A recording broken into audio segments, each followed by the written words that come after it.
We quickly picked up where we left off with Ghoul burning up the battlefield with his hellish flames. One moment he stands menacingly, the next he vanishes out of thin air. The demons paying attention can't help but feel a heavy sensation incoming. It all happens so fast that one of the soldiers just feels his skin getting pierced without seeing what caused it.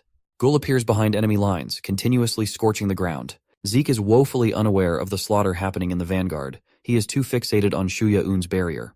But when Ghoul gets close enough for his presence to be felt, the Wrath Demon Army captain's eyes widen in shock. Before he even gets the chance to twitch a single muscle, the young orc is already up in his face, caving it into his skull. Ghoul makes sure to exert some extra force and rage while flattening the butcher's face. As he does so, dark liquid tears flow from his eyes. A single attack devastates the lands as the poor captain is dragged around the concrete. The dust and debris ultimately culminate in a loud boom that can be heard all around the battlegrounds. Ghoul stands before his victim, his intensity not diminishing. His right foot is planted deeply on Zeke Kenraki's head, a demon so hyped up only to get bodied by a kid in a few seconds. But I guess Ghoul is just built differently like that. Looking at the demon that killed Chief Garrick, Ghoul's anger flares and he stomps even harder, causing a loud snapping sound to echo out. The stomp carries with it a raging flame, forming a circle around the execution. Ghoul's flames get so massive and intense that they almost form a fiery cyclone. As the fire grows more and more, so does Ghoul's anger for these intruders. The blood orc inside him is finally awake, and all it took was the killing of the butcher and painting the ground with demon blood. Kaliana turns towards the commotion and can't believe her eyes. Even the soldiers nearby are frozen in shock. Their invincible captain Zeke goes down and out in just a split second. If you listen closely, Ghoul's heart and his whole body are throbbing wildly. It looks as though he is struggling to control the scorching heat inside him. A few meters from the slaughter of the butcher, Elder Guren is experiencing excruciating pain. The monstrosity known as Shuya-Un laughs maniacally at the enormous size of the Elder's spirit beast. He urges the Beastmaster to hold on while he takes all of it out. It's like getting skinned alive as the Elder's draconic spirit beast continuously gets shaved away from his body. Envy Army mages are also hard at work to maintain the hold of the barrier to protect the process from any outside forces.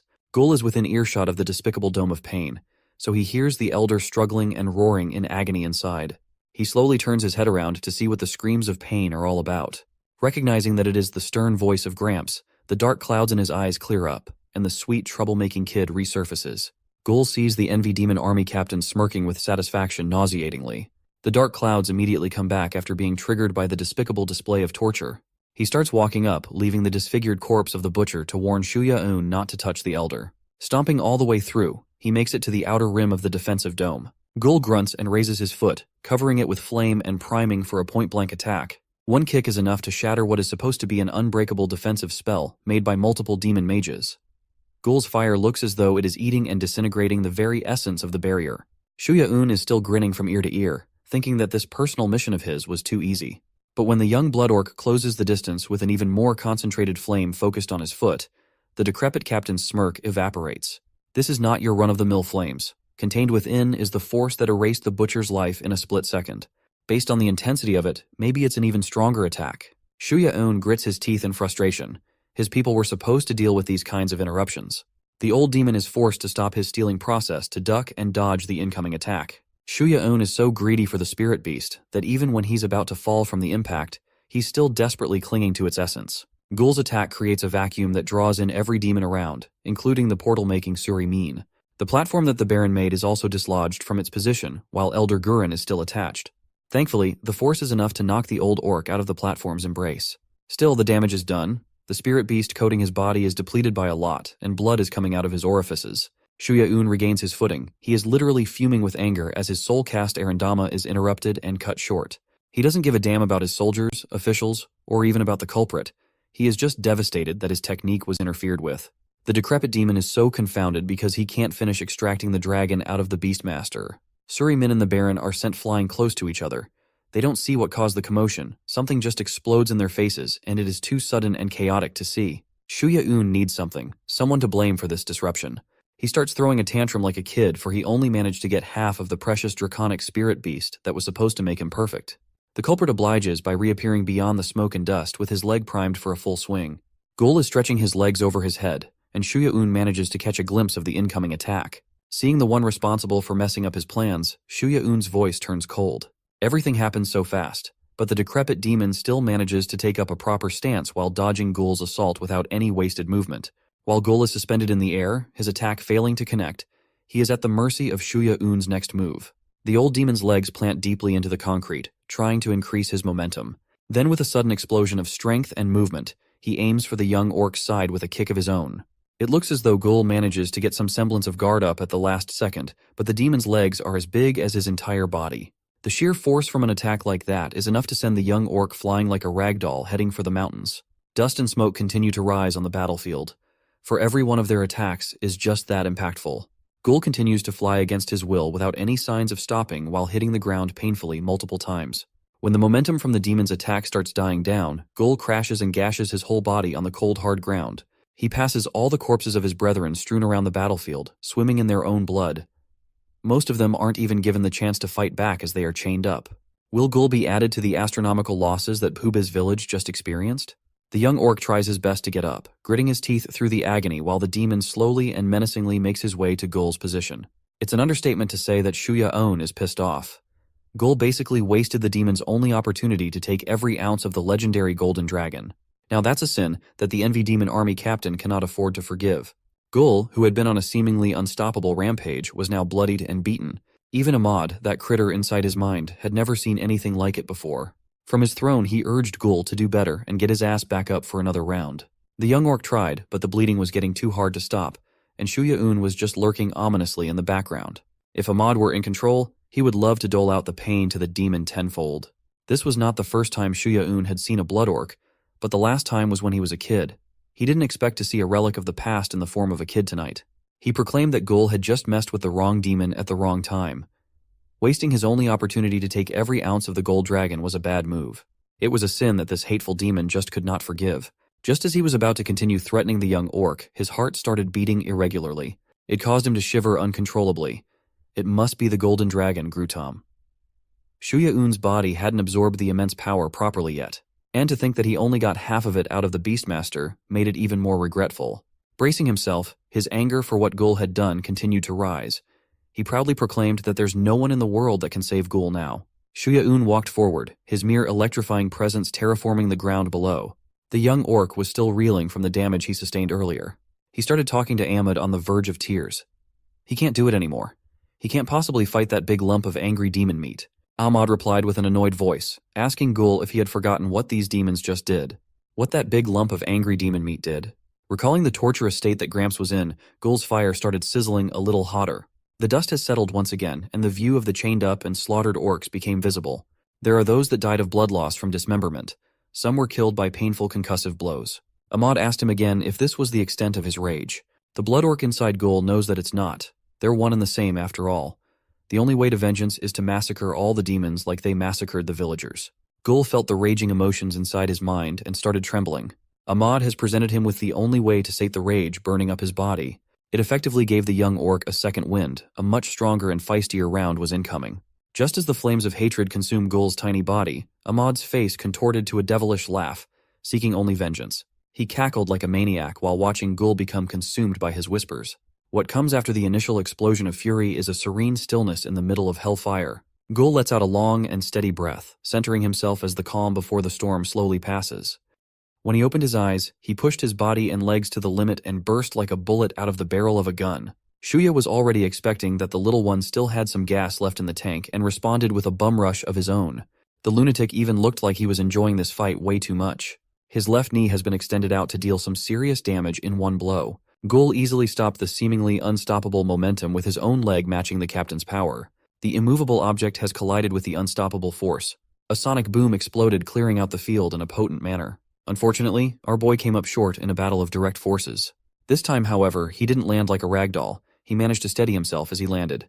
Without wasting another second, he launched himself like a mortar round ready to get back into action. Shuya wasn't expecting such a quick recovery and retaliation as Gul landed a kick right onto the decrepit demon's chest. Based on the demon's ugly-ass expression, it's safe to say that it hurt like a mofo. Persevering through the pain, Shuya raised his shaking fist into the air as tight as possible. He answered Gul's kick with a punch that would have certainly erased a normal mortal's life. The soldiers knew better than to interrupt. This ridiculous battle was wildly out of their pay grade. Throughout the whole fight, Gul was getting clobbered all over the place. The captain of the Envy army didn't get where he is now without the strength and experience to back it up. Hell hath no fury than an old demon scorned. Sensing that Gul was still breathing atop the rubble of destruction, Shuya refused to let up. He summoned the golden dragon's power, at least the half that he managed to steal as specks of golden scale appeared from his body. While preparing what looked like a finisher move, the captain yelled out for Suri. The second seat lieutenant instantaneously responded and ran into action to receive her orders from the big boss. It looks as though Shuya was still having trouble digesting the gargantuan power of the spirit beast, and wanted an escape path to get out of boobies immediately. This is not looking good for Gul at all. He might look like he's out cold, but that might not be the case, as his legs were still twitching. Suriman used her scepter to rip the fabric of space and opened a dimension gate that they could safely use to withdraw. The young orc knew what they were doing, and he refused to let them run without the proper consequence. He would gladly grit his teeth and push himself to the limit, just to prevent the Envy Demon Captain and his goons from getting away after everything they did. Shuya looked onwards, not letting Gul out of his sight. He was starting to feel threatened. He asserted that the boy just got lucky this time. But this won't be the last time that they'll meet, and he's sure of that. Gul refused to listen to all the arrogance and bullcrap that the captain was spewing. After positioning himself for maximum momentum, Gul took to the air like a ballistic missile launch. His guttural roars of rage filled the entire battlefield with heat and pressure. From up above, he started coming down to the ground at terrifying speeds, resembling a meteor heading for land. As Shuya was being swallowed by the dimensional portal, he warned Gul to pray that they don't cross paths ever again, or the kid will never see the light of day. Shuya has some balls to spout some threatening words while retreating like a rat. The portal had closed, and the Envy Army posse was nowhere to be found. Gul's meteoric strike landed on nothing but the ground, causing needless destruction. Kellia watched everything unfold, including the scene of how the remaining army captain bailed on the rest of the army like the bastard that he is. She was effectively left to fend for herself and the remaining troops against an unpredictable factor in the form of a small red orc. Gul looked as though he was operating solely on instincts at this point, uncontrolled by any rhyme or reason. He slammed his head to the hard ground in frustration for not being fast enough to catch Shuya. Gul had gone through a lot in the span of a few minutes. The injuries he had sustained were not light by any metric, but the most painful thing he's suffering from was failing to kill and skin that bastard Shuya-un alive. The emotional scream of regret, pain, and defeat resounded around the battlefield, shaking the very ground he was kneeling on. Elder Gorin slowly stood up, shaking from the injuries and bloody wounds he sustained. He's still weakened from 50% of Grutom getting stolen. He tried his hardest to open his eyes and saw little Gul agonizing with tremendous pain. With the main threats gone, Gul entered some sort of catatonic state while he was still standing up straight. Within the smoke of his fiery fury, some slight movements can be heard. The mages of the Envy Demon Army have been left by their boss after risking their lives for the barrier. All they could feel was the menacing weight of the air emanating from the kid. As soon as they tried to follow their captain's example and escape the battlefield, the unmoving blood orc swiftly sensed their movement. Gul focused his remaining strength at the tip of his toes and took off with lightning-fast speed. Wrath and Envy Demon soldiers alike were trying their best to leave this forsaken battlefield while they still could. Unfortunately for them, there's a little orc hungry for demon blood. Gul's first target was woefully unaware that he was about to breathe his last breath. A kick with unimaginable momentum and weight behind it sent the poor mage spiraling into the air with a crisp sound. The demon's head was planted into the ground, his body unmoving and lifeless. Another one looked at the little red killing machine with debilitating fear in his crooked eyes. He knew that standing around and doing nothing would certainly get him killed like his comrade. So, he chose the next best choice and made a run for it. With his weak legs, he tried to get away. Like a heat-seeking missile, Gul rushed to cut off the escape route by aiming his kick at the straggler's skull. It was forceful, swift, and brutal. The kind of execution that we can't show on YouTube. Kellia watched everything devolve into chaos with annoyance on her face. It doesn't make sense for an orc to have that kind of tremendous power. They were being picked off by a kid with the ferocity of a vicious monster trapped inside a tiny body. The bright full moon hung above Puba's village, or at least what's left of it. A demon with black wings and a grotesque tail has been watching the entire war and is interested in this unexpected turn of events. Everything was set into motion because of Shuya and his schemes. The winged demon was imagining just how thrilling it would be to see the demon lord's face when he learned about this juicy information from a single war. Standing above the burning village, the winged demon celebrated with exhilaration like a real lunatic. From the top of the mountain, with the wide view of the battle, he jumped down to a downward free fall. Just seconds before hitting the ground, he turned his body around and opened his wings. The winged demon flew into the night sky. Who knows what this may imply? Kellia still refuses to accept the crappy situation she has been stuck in. Captain Shuya went off on his own, and Captain Zeke is lying in a pool of his own blood. They were supposed to be the cream of the crop, the strongest demons in the army, but they were killed or driven away by a single young orc.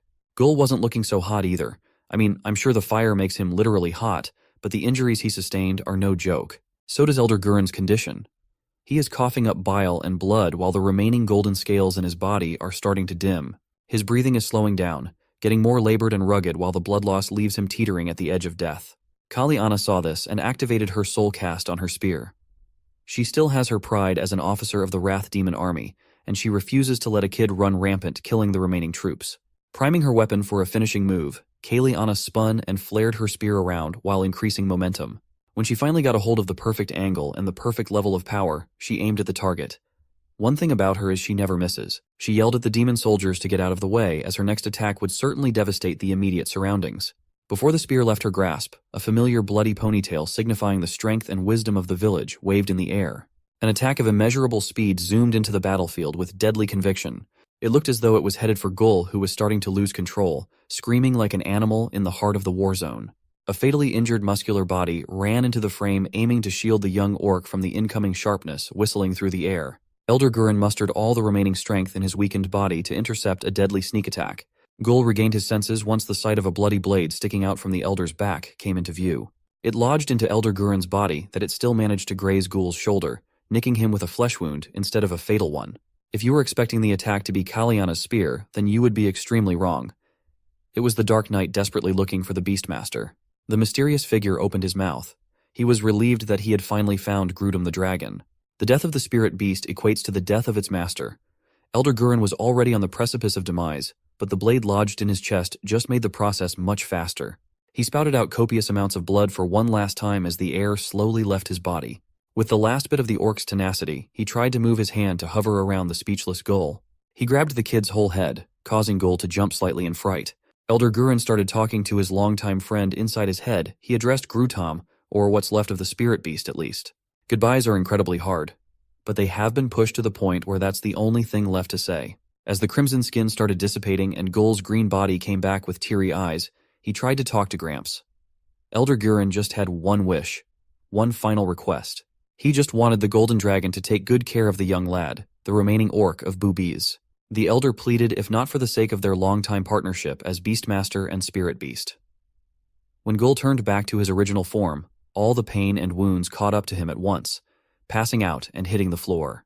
Mr. Dark Knight expertly drew the blade from the elder's back, spurting out even more orc blood on the battlefield. Elder Gurren felt the pain of his internal organs getting eviscerated by the blade on the way out. He screamed in unbearable anguish. A few seconds later, the Beastmaster closed his eyes. Elder Gurren fought valiantly as hard as he could, but it simply wasn't enough. He died as a warrior protecting the next generation. Gul knew that, at that moment, he knew just how deeply the old man cared about him. He went back into an unconscious state with tears streaming down his face.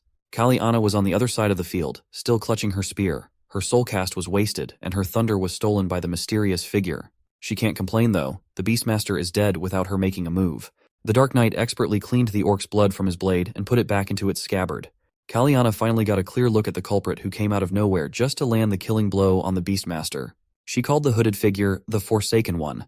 In distant lands where the pace is less frenetic than the land of the orcs, people went about their day as usual. An old man is being berated for being so cranky just because he didn't get a chance to take a bite of some dumplings. Even the demon settlements are as chill as hell. There are two youths comparing muscles and more. The common denominator among all these varied places was a single bounty poster for a wanted individual. For those who dare to challenge their luck, bringing in the Forsaken One to the nearest guild could net 20,000 gold. Dead or alive? Some newbie adventurers looked at the poster, and their eyes were glued to the astronomical bounty on one person's head. It's the biggest bounty you can see for just a single guy. The newbies were brimming with unearned confidence, braggingly promising each other to take the Forsaken One's life if the situation arose. But Chris, a platinum-ranked adventurer, overheard their ridiculous situation and strongly advised them to abandon all thoughts of taking the bounty. Seeing a well-known adventurer discouraging them from apprehending a criminal was confusing to the newbies. It's their job to do these kinds of things after all. Chris admitted that it is their duty to keep the peace, but going up against the guy in the poster is simply an impossible task. By his estimation, one would need an entire army to take down the Forsaken One. A revelation that shocked the newbies. The veteran adventurer added one more piece of advice. If they see the shadowy figure of the said criminal, there's only one thing that anyone can do, and that is to run for their lives. That fearsome and enigmatic figure just crashed the party and dealt the killing blow to the Golden Dragon and the Beastmaster. Who would have thought that the Elder would fall by the blade of a different beast and not by the hands of the demons? To make matters worse, an envy army soldier mage started screaming a warning for the remaining troops that dark elves had arrived. His loudmouth earned him a vicious blade on the neck, killing the bastard in one hit. Then, the rest of the Nightwalkers started pouring in with lethal momentum, not letting the small fries get a single counterattack against their blitz. Commander Camuriel made her entrance with a flare, landing like a superhero on the ground.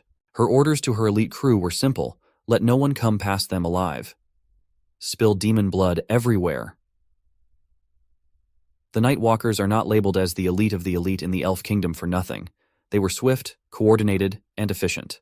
Kellia's headaches just kept on increasing. The arrival of the Dark Elves is a serious matter. Her troops, and she herself, are in no shape to put up a fight. Each of these Dark Elves had their own unique weapons. We've already seen Rand's, his multi-purpose dagger attached to a magical string. Those strings quickly swirled and wrapped around the Forsaken One's joints, preventing him from making any sudden movements.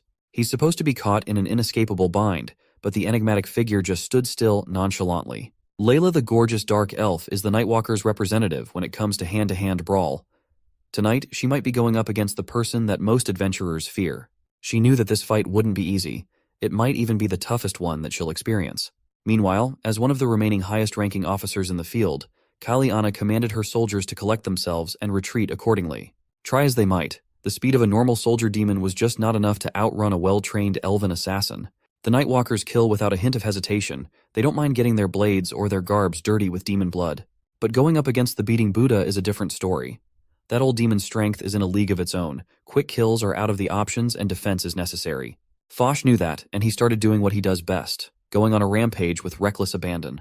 The unlucky Nightwalker that received his forceful attack was sent back a few meters away with his sword shattered. Kellia saw this as an opportunity to make use of Klaus de Bell to carry on the momentum that Foch created and push the reinforcements back. Klaus swiftly obliged, busting out his elaborate horn to blast some menacing tunes. He screamed at the other end of the horn with gusto. His voice was amplified by multiple times, blasting out a sonic boom that interrupted the Nightwalker's seemingly unstoppable push and slaughter. Callie spotted one of the remaining Envy army mages and ordered him to provide some cover. The demon army respects hierarchy, regardless of their creed and mortal sin. The Envy army mage immediately followed the instructions of the lieutenant with no questions. Another one of the surviving mages joined in, and the duo conjured a smokescreen that enveloped the entire battlefield.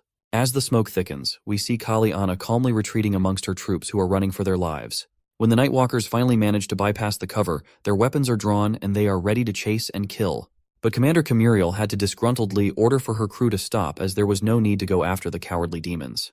That's only because they have an infinitely more concerning matter at hand to deal with. Layla seems to know the Forsaken One, grimly asking the enigmatic figure just why in the world he came here to join a war. The rest of the reinforcements from the Elf Kingdom had arrived, and the rugged hands of the blacksmith started shaking in disbelief as she touched Chief Garrick's lifeless body. Gulfin has arrived just a tad bit too late with her spirit beast, and she refuses to believe that the strongest orcs of their tribes were dispatched so brutally. Her tears could not stop flowing from her eyes as muffled screams of mourning agony filled the air. Then an idea came to her mind. Where in the hell was his son? Where in the world is Gul? Gulfin's motherly instincts were quickly triggered as she dashed off to look for her precious son. She arrived at the heart of the war zone where Elder Gareen's bleeding corpse and Gul, with his head swimming in a pool of blood, were located. First, it was the chief's death. Now it's her son who's in critical condition. Ran also made his way to the tragic reunion of mother and son. She checked Gul's vitals and assured Gulfin that the kid was still alive, just unconscious. Based on his savagely destroyed face, it's evident that the young orc is suffering a great deal of trauma all over his body.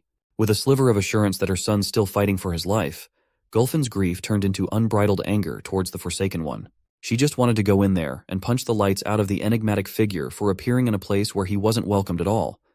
Thankfully, Layla was there to stop her from doing anything rash. Gulfin understood that this is not the time to let her emotions consume her, but it's still hard to hold back when you see the people you love in such conditions. The Forsaken One finally made a move, a swift one at that. It was so fast that it felt invisible. When he slowed down, he was already sheathing his sword as the magical strings were cut into pieces. Then he walked ever so slowly, each step carrying an indomitable weight. The Nightwalkers braced themselves, but even they were unsure whether they could hold a candle against such a menace. The Forsaken just casually walked past them, not drawing his sword or doing anything outrightly threatening. Ran was infuriated. They were the pride of the Elf Kingdom, and they were just snubbed like they didn't exist at all. So he decided to pick up his dagger and attack from behind with desperate recklessness. Forsaken isn't going to let a mere dark elf assassin misconstrue his non-violent walk for weakness. He drew his blade once again. The next thing you know, Rand's dagger has shattered into a million pieces, scattering in the wind. The force behind the undetectable strike was so powerful that it almost blew his whole body away.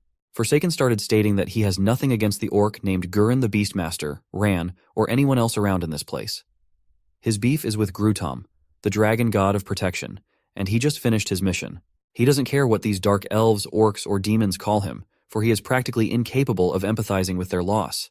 He's just doing his own thing and standing by his principles. Gulfin's anger flared even higher. This Forsaken guy thinks that he can just walk away from doing something unforgivable without worrying about a target on his back. And that's precisely how he feels, and he's not apologizing for it. With his job done, and his reasoning stated, the Forsaken one jumped into the mountains in a single leap, leaving everyone speechless.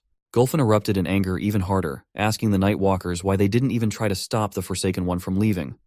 That guy killed Gurren in front of all their faces. Layla, the closest to her out of the crew, reasoned that there was simply nothing they could do. Everyone knew the Forsaken one. Nightwalkers might be the greatest elf assassins in the realm, but they would undoubtedly lose all their lives if they decided to go on an all-out war against such a monster. It couldn't be helped. That guy is known for battling the gods by himself. Gulfin was also aware of that. She was just chock full of emotions right now. The whole Bubas village burned down in a blaze of mass destruction, leaving only the corpses of orcs, their pools of blood seeping through the soil. When the sun came up, the clearing operations were left to the Night Walkers to take care of. They extinguished the flames and gathered the bodies. They arranged the fallen warriors neatly together out of respect. The Dark Elves took everything of value that could still be salvaged from the destruction and piled it up in one place. Gulfin took a piece of cloth and wrapped it around her son's unconscious body. She fashioned the cloth into a carrying hammock so she could move Gul to a safer place. The only remaining unburnt building was located at the highest point of a cliff. In there, Gulfin saw something that almost broke her completely. Corpses of orcs, the neighbors that she grew up around, bloodied and mutilated by the heartless demons. At the forefront was Gul's Auntie Jiram, lifeless and covered with her own blood. On the other side was the familiar yellow uniform that the doctor's assistant always wears. She was surrounded by the earth formations beckoned through the newly acquired spirit beast. From a single glance, Gulfin could already tell that it was that sweet girl, Dura. Behind them were the rest of the orcs, the young, old, and the disabled. Those who didn't directly participate in the war were crushed just for the hell of it all. Gulfin crouched down to pick up a kid's toy. Layla couldn't believe her eyes. The cruel demons massacred innocent people, including children. No one deserves this meaningless war. Ran has always been someone deeply connected with his emotions. Right now, what he was feeling in his heart was so unbearably painful that it was manifesting physically. He kneeled and told Gulfin that he was accountable for the terrible things that happened in this village. He knew that had he not come here to seek refuge, all these meaningless deaths would not have happened. The Dark Elf knew that it would be brazen of him to ask for forgiveness, but his heart just couldn't take the guilt. So, now all Ran could ask is for Gulfin to make use of his life for what she lost. Layla interjected that her comrade had already sworn his life to Lord Jeshurel, but all he can offer to atone for his blunder is his life and will. Ran is willing to accept any degree of punishment if it would ease the pain of the grieving Gulfin's heart. Her voice ran cold. She asserted that committing mistakes is one thing, but there's nothing in the world that could ease the pain she's suffering right now. Nothing in this world can give innocent lives back. So Ran can go ahead and let that guilt rot his freaking soul. That's the least that he can do. Walking away, Gulfin carried Gul out of the sight. After reaching the battered house, Gulfin's tough persona finally slipped and a mess made of tears was revealed. Even if she's anguished, they're short on people, so she had to pull her weight and pull the corpses out of the place using a wooden wagon. Thankfully, Layla was right outside, waiting for Gulfin to pass by. She wanted to at least take care of the injured Gul in the meantime. Times like these remind us that at the end of the day, Gul is just a kid. His home was destroyed, and his blood orc form could strain his body. It looks like Layla has an idea to ease some pain that the young orc was suffering from. She climbed all the way up to a cliff face where an old and massive tree was located. Layla gently laid Gul down on top of the roots of the old tree. Then the chanting starts. "O great god of the forest, grant us the gift of nature to restore what is shattered." She sent her praises to Kaz Og Bhutan. Instantaneously, the green and luscious leaves of the massive tree started to wither and die, drifting to the wind. Layla has beckoned a spell that trades the tree's life to hasten Gul's recovery from the injuries he's suffering from. When Layla handed the kid back to his mother, she explained that she helped close some wounds and regulated the pain. Now Gul's just in a deep slumber as he needs to recover. Gulfin thanked her for helping and continued hauling the dead bodies of her people. Seeing Ran standing up front, following her around like a lost puppy, Gulfin's scowl deepens. Ran is racked with guilt and just cannot move on without making things right. Gulfin finally gave in, albeit in the most Gulfin fashion. She harshly yelled at Rand to move his ass and find another cart to haul the bodies downhill. It's a rough start, but it's a start. The Nightwalkers have turned their attention to the dead demon bodies now. Gulfin's sadness was apparent in her eyes as she and Layla gently lifted Elder Guren's body from the ground. While they were about to line his body up along with the rest of the village, the sounds of cavalry started booming. If you were expecting horse hooves, you would be disappointed. If you were expecting sharp claws, then you're in the right place. Another orc tribe has arrived, coming all the way from the mountains with their wolf mounts. They are the supposed orc reinforcement from Butte village. They are awfully late if you ask me. Gulfin was just glad to see a familiar face in the commander of Butte's reinforcement unit, an imposing orc woman, a real warrior. Hearing the emotional rundown from the blacksmith, the commander instructed her army to help with all the work that needed to be done. The burly orc soldiers worked with a heavy heart, apparent from the weight of their swings as they gathered some logs for the dead. Some were on rope duty and some were on hay-related tasks. When the sun had gone down and the moon hung bright, Gul had woken up, but the deeper wounds of yesterday's battle were still fresh. Butte orcs worked hard to make individual deathbeds for every corpse that the demons killed. Before the burning of the pyre occurs, some words are said in recognition of the fallen heroes. Guren the Beastmaster was once a ferocious orc. He protected the peace that the orcs had enjoyed for hundreds of years, along with his brave warriors. And now he's dead. The legend has come to rest. The only ones to blame here are the demons that mercilessly killed so many innocent people just for the sake of feeding their own damn greed. Butte commander urged everyone present to remember this day, all their brothers and sisters. The atrocities that befell Bubis will not go unsettled. Turning their targets to the demons lit a fire in every warrior's heart. They all shouted their war cry in unison. As Gul watched the fire consume the people that he used to know, he couldn't help but feel like he failed them. He failed them, and they paid with their lives for it. Especially Gramps Guren and Chief Garrick. They believed in Gul to complete the objective and save the tribe from annihilation. He failed his perpetually angry auntie. He didn't even see her at the last moments.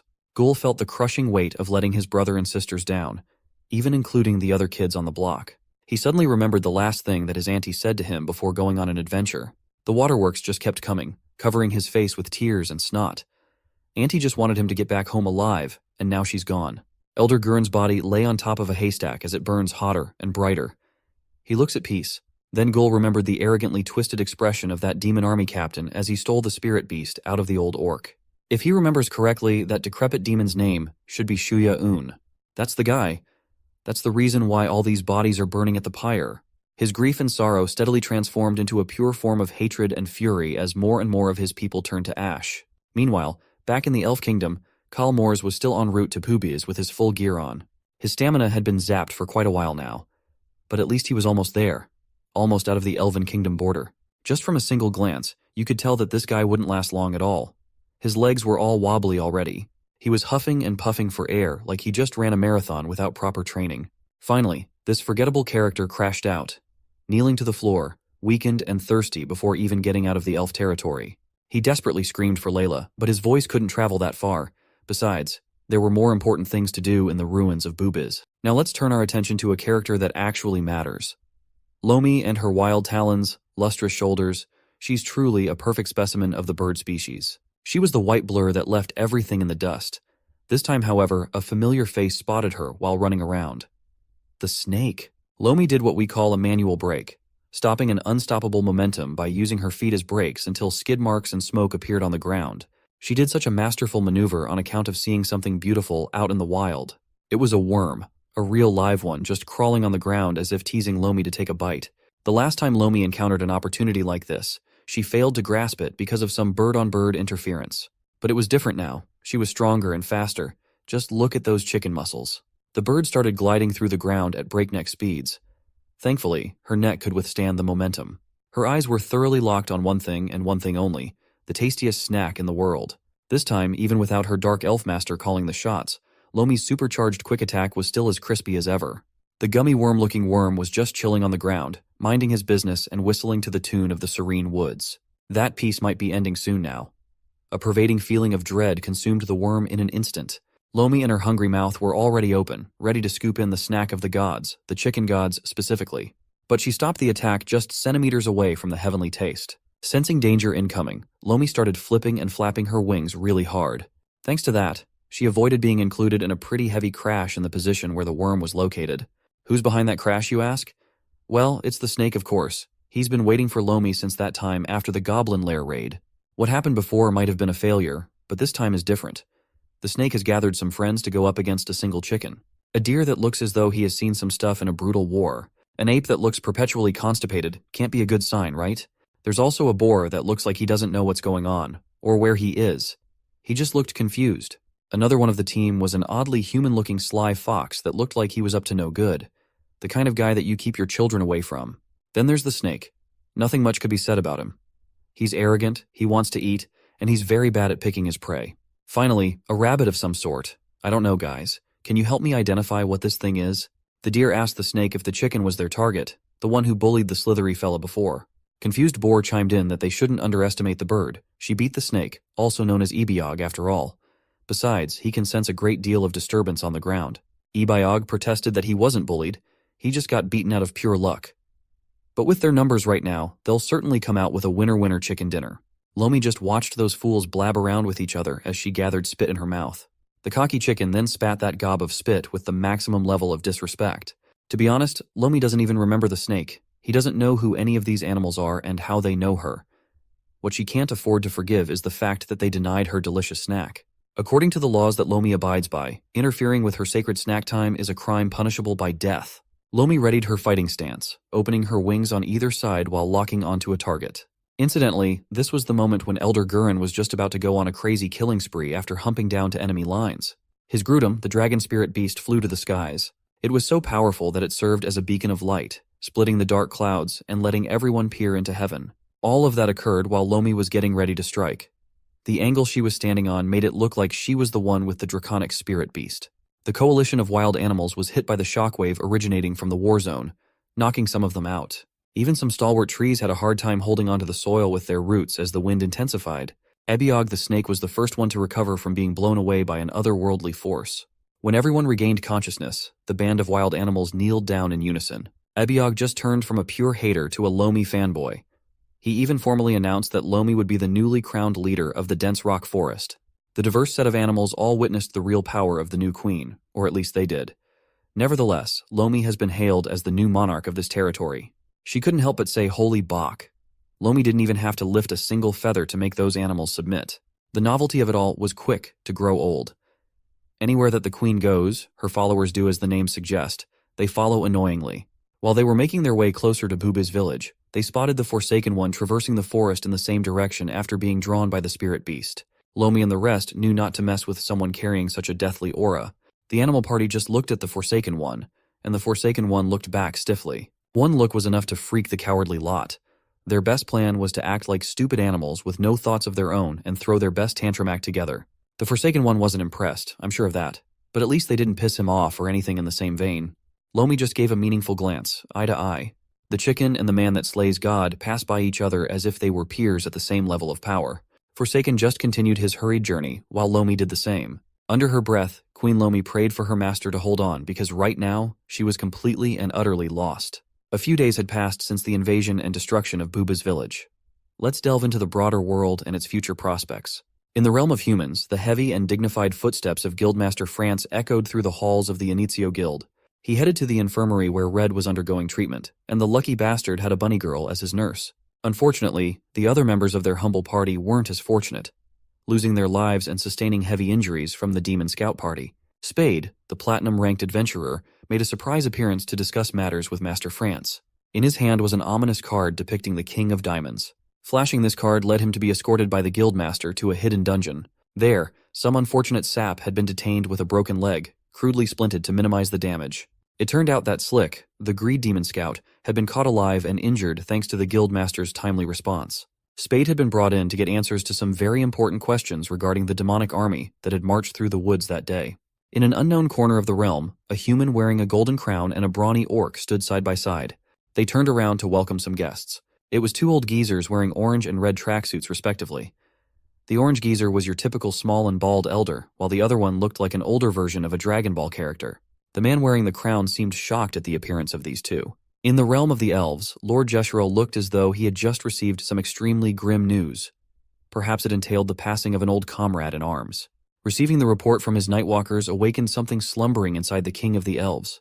He swiftly gathered the strongest and brightest that his castle offered, a roster of 5 impressive-looking generals. There was a woman swordsman who looked like she dominated men for fun, Another one looked like she had the ultimate paladin build with the matching seriousness to boot. On the other side was a young man in golden armor. He might have looked younger than the rest, but he looked like he could get things done. The other armored knight looked like he had been through some tough scuffles in the past with all those battle scars. The last of the 5 generals wore what looked like a deer skull mask, but that didn't hide the impressive physique under the armor. Back in the little village plagued with goblin problems, things had settled down after the destruction of the lair. Osan and Rashan were back to their peaceful farming life. Miss Reika shone as brightly as the day before she was kidnapped to be a human sacrifice for a pagan goblin ritual. Speaking of goblins, it seemed like the remainder of the dead king's crew had somehow survived. They were still as lively and rowdy as they were when they tried to adopt Ghoul into the group. Few factions were aware of what happened to boobies, and one of them was the supposed reinforcement troops from Butte. The orc on the throne of Butte had just received news of the neighboring village's demise, and he wasn't pleased at all. He was so pissed off that he cracked the letter cylinder in half with his strong grip. The troops that arrived late had a somber look on their faces as they gathered the blades of their fallen kin. Gulfin had never stopped working to give her people the passing rituals they deserved for fighting tooth and nail until the end. On top of the cliff, in front of the old tree that had withered and died to heal Gul, the weapons of the fallen soldiers stained with demon blood were displayed. Gulfin kneeled down and gently rested a hammer on a platform. Gul followed the lead of his mother and carefully placed a meat cleaver on the pile of memories. This was their way of honoring those who had passed while fighting until the end. Auntie Jeram's butcher's knife was front and center on the platform. Now that everything is done, the neighboring orcs must grieve and regret in their own way. They packed their bags and went back to Butte with the thought of how fragile an orc village could be against forces outside of their understanding. It seemed like the Nightwalkers were also preparing to depart now that Boobiz, or at least what was left of it, had been taken care of. Gulfin didn't make a fuss. She was practically numb from the pain of burying neighbors, peers, and loved ones. She just waved at the Dark Elves in farewell. Commander Kimuriel gave a sincere bow, full of unspoken thoughts that both parties understood. With their mission in the Orc village finished, the elite assassin crew of the Elven Kingdom was now heading back to wherever the Lord's orders took them. Gul was still recovering from his injuries. There were still wounds all around his body, and he was having a hard time walking. The boy was resting at the end of the wagon. Who knew where the Wheel of Fate would take this small group? That must be one of the things going through the young orc's mind right now. Gul had been changed. After seeing what he saw in the war zone, could you blame him? Now, how about peeking at the side of the demons, where Vice Captain Iselwright had made some semblance of recovery? At least he had regained the sharpness of his stares. Foch, the beating Buddha, had returned to his peaceful old man state. Klaus de Bell still looked and acted the same. Kalliana was quite different, though. She had led the remaining troops to safety after the Wrath Army incurred some heavy losses, including their big boss. Standing at the top of the demonic food chain was a man with an immeasurable aura when you placed him on the cool scale. The demon on the throne simply proclaimed that someone had committed a grave sin against their creed. I would recognize the trio being accused of committing atrocities in the previous invasion. Suri Min, the Baron, and their scumbag of a boss. The demon on the throne demanded a detailed explanation from his pet winged demon, straight from the Envy Army captain's mouth. If you thought that Shuya Aun would go back to being a decrepit old man from being a literal purple Hulk, then you're wrong. The bastard had turned the clock back to look like he was a lot younger and more buff than he was before. Envy Captain Shuya Aun would be a problem. I could already feel it. Every time Gul closed his eyes, the image of Shuya Aun draining the Elder's spirit beast out of his body played out in the young orc's mind. He felt utterly helpless. Gul just wanted it to stop. His teary eyes and innocence made it hard for him to witness such inhumane acts. He screamed and pleaded for the old man's suffering to cease, to no avail. The screams of agony got louder instead. In Gul's dream, the longer it went on, the redder and bloodier the floor he knelt on became. One moment he saw Gramps being torn apart by a sinister demon. The next, he was in the field, surrounded by corpses piled up by the invasion. Then he was back with Elder Gurren, Shuya Aun not in sight, but the damage was done. Blood had been spilled, and the pain could not be taken back anymore. Gul remembered the cranky old man's pleading last words for Grutom to please take good care of the young lad for the sake of their long-running partnership. The kid still didn't understand it right now. In his mind's eye, Shuya Aun looked even more grotesque than in real life. A monster that would always linger and make him worry about the day the demon attacked once again. The series of disturbing imagery was literally cut short by the unfathomable sharpness of the Forsaken One's blade, spilling orc blood and putting an end to the cursed war. Gul opened his eyes, bawling his eyes out after experiencing such an intense dream. The people around him were mortified for the boy. Ran, who sat beside him, tried to approach gently, putting his hand on Gul's shoulder and making sure he was all right. Gul realized he was just stuck in a hyper-realistic dreamland of what happened that night. He chose to tough it up and said that he was fine. Layla and Gulfin didn't buy that for 1 second. He'd been crying and screaming in his sleep. His mom just took him into her embrace, and Ghoul started whimpering again. When Goblin assured him that it was okay not to be okay, the young orc started turning into a sobbing mess, crying even harder. The poor boy had been thoroughly traumatized. Thankfully, he had his mom by his side now. She was certainly a big help in comforting Ghoul, even though she was also suffering from all the losses. Their wagon finally reached Butte, the definitive orc city. It was an orc settlement much bigger than Buba's village. Their architecture leaned on the edgier side, but their walls were tall and strong. The wagon slowly entered the city, escorted by multiple soldiers. Some citizens waited by the entrance, looking forward to the arrival of the reinforcement unit they sent out and the guests. Dak Tunder, the chieftain of Butte, took the time to personally come out of his office to welcome the newcomers with open arms. But the circumstances didn't really merit celebration. Gulfin, Ghoul, Ran, and Layla hopped out of the wagon to properly pay respects to the city's leader. Dak Tunder might have looked like a brute, but he and his crew were very respectful and returned the gesture. Gulfin broke the silence and personally gave the chieftain the rundown of what happened in the war. Seeing that Elder Gurren wasn't aboard the wagon, Dak reckoned that even the Beastmaster didn't make it out of that hell alive. Gulfin recalled how the cruel demons burned Bubiz to the ground with reckless abandon, how they killed every last orc, scouring the entire area and even slaughtering children. Dak put his hands on her shoulders with a comforting tap. His palm was big and strong. Then, he tightened his grip to signal that he understood. The chieftain's one regret was that, despite his incessant urgings, Elder Gurren seemed fully intent on cultivating a culture of peace, rather than preparing his men for battle, keeping them sharp. As a result, he effectively threw away his life and the lives of the people he was supposed to protect. Hearing that from a stranger didn't sit right with Gul. How dare this bastard badmouth the elder, tarnishing his memory? As he clenched his crutch, Chief Dak was amused to sense some anger directed at him. He didn't rebuke or scold Gul. In fact, he liked the fact that the kid had some anger inside. That's because Gul's not the only one angry here. Everyone is. And here in Butte, they had been prepared for anything for quite some time now. Dak increased his volume, letting everyone nearby hear his next words. A proclamation that the orcs of Butte were always prepared to fight for the honor that was once taken from their kind and trampled upon. He wanted Gulfin to hold him to his next words. A promise that they would strike back against the demons that had caused everyone too much grief and suffering over a single night. Dak Tunder raised his hand, urging his people to sound their war cry, bolstering their morale and pumping up the crowd. Huga Baruga, forever. The first place in Butte that the party swung by was the Butte Smithy. It was extremely different from the ones in the Elf Kingdom and the janky one back in Bubiz. This one was grand and intimidating. Inside was Butte's resident blacksmith and Gulfin's longtime comrade, Garothmuk. Seeing a familiar face cheered her up for the first time in a while. She had collaborated with this guy smithing all kinds of weapons in the past. He noticed that she didn't come alone. Being accompanied by dark elves was quite weird, as Ran and Layla's kind were rarely seen in these parts of the world. The well-trained Nightwalkers immediately bowed respectfully, extending their greetings to the resident blacksmith of this impressive city. Garothmuk was pleased to interact with a respectful lot, but there was one more visitor that he didn't recognize, a little kid just standing there silently. Gulfin kneeled down and properly introduced her son to Garothmuk. The kid didn't even move a single facial muscle. Garothmuk also kneeled down, checking Ghoul out from head to toe. He didn't know that Gulfin had a son, but the kid was too skinny. In Butte, muscles were everything. She decided to slam her buddy's back with as much power as she could put behind a casual slap in the back. It looked like they would be staying at the smithy for a while, so Gulfin wanted to see their rooms. Garothmuk quickly answered back with a slap of his own, laughing as he pretended to almost forget to show them their accommodation.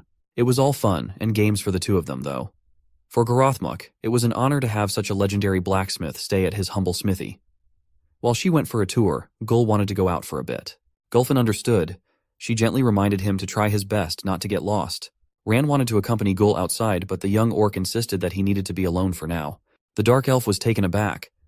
Since when did this kid start talking this way and being so sullen? So Gul headed out to explore the city with nothing else on his person other than the wooden crutch. He took in the sights and saw the burly orcs of Butte. He saw just how similar this place was to his home. Gul walked and walked until he reached the city gates. There, the gate guard double-checked if he would be fine outside the city. The kid respectfully answered that he would. Mr. Gate Guard took a second to look at Gul and think. At the end of the day, he let the kid wander off outside. He looked like he desperately needed some alone time. The topography and ecology near this orc settlement were foreign to Gul. He passed by animals that he didn't recognize and traversed stretches of land that he'd never seen before. A colorful bird kept following him through his journey of silent contemplation. It was all serious and meditative until the bird landed on his bald head, chirping aggressively. When the colorful bird finally flew away, it left a nice little gift on Gul's head. A very stinky one. Even that tomfoolery wasn't enough to break Gul out of his pensive state. He just kept on walking with bird poop on his head. He entered a wooded area, and it seemed like something was there. Gul had walked so far for so long that the trees shading him from the sun had become a canopy obscuring the moonlight.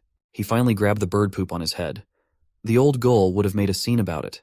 He had come far to the point where he didn't recognize this magical place at all. He looked at his hand, some doo-doo remnants still stuck on his head.